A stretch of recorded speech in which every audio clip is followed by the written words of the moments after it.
അതിൽ മലപ്പുറത്ത് നിന്ന് പല കേസുകളും ഇങ്ങനെ വരുന്നുണ്ട്. ഞാൻ മലപ്പുറം എന്ന വാക്ക് പറയുമ്പോൾ ദയവായി ഒരു വിഭാഗക്കാരെയാണ് എന്ന് പറയരുത്. ഒരു വിഭാഗക്കാരോടല്ല എനിക്ക് എതിർപ്പ്. മലപ്പുറത്തെ ഏത് വിഭാഗക്കാർ ചെയ്താലും അതിനോട് നാം സമരസപ്പെടാൻ കഴിയില്ല. അതിനോട് സമരം ചെയ്യേണ്ടതാണ്. പെൺകുട്ടികളായാലും ആൺകുട്ടികളായാലും. പെൺകുട്ടികൾ ഡാൻസ് ചെയ്യുന്നത് എന്തോ പാതകമാണ്, പാടുന്നതെന്തോ തെറ്റാണ്, അവർ കൂടെ ഇരുന്ന് ഭക്ഷണം കഴിക്കുന്നത് തെറ്റാണ്, അവർ ഫോട്ടോ എടുക്കുന്നത് തെറ്റാണ്, സെൽഫി എടുക്കുന്നത് തെറ്റാണ്. എന്ത് ചെയ്യുന്നതിലും അതിരു കവിഞ്ഞ നിയന്ത്രണം കൊണ്ടുവരികയും പെൺകുട്ടികളെയും സ്ത്രീകളെയും ഒരു ഉപഭോഗ വസ്തുവായി മാത്രം, പുരുഷന് ഉള്ള ഒരു ഉപഭോഗ വസ്തുവായി മാത്രം കാണുന്ന ഒരു കാഴ്ചപ്പാട് ഒരു കാലഘട്ടത്തിലുണ്ടായിരുന്നു.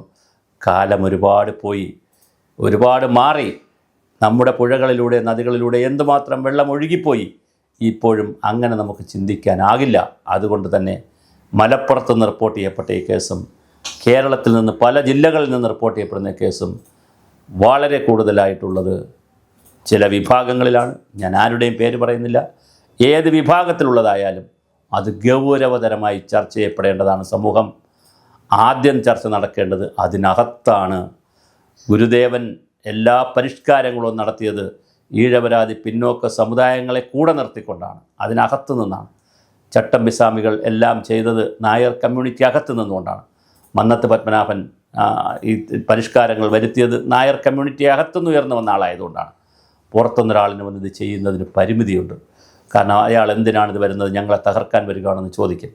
അതുകൊണ്ട് ഓരോ മതത്തിൽ നിന്നും ഓരോ സമുദായത്തിൽ നിന്നും പുതിയ ആചാര്യന്മാരും പുതിയ ഗുരുക്കന്മാരും പുതിയ ഋഷീശ്വരന്മാരും പുതിയ പുതിയ ആളുകൾ, പുതിയ പ്രവാചകന്മാരുമൊക്കെ ആധുനിക കാലഘട്ടത്തിലുണ്ടായി. ഓരോ സമുദായവും ഓരോ മതവുമൊക്കെ പരിഷ്കരിക്കപ്പെടണം.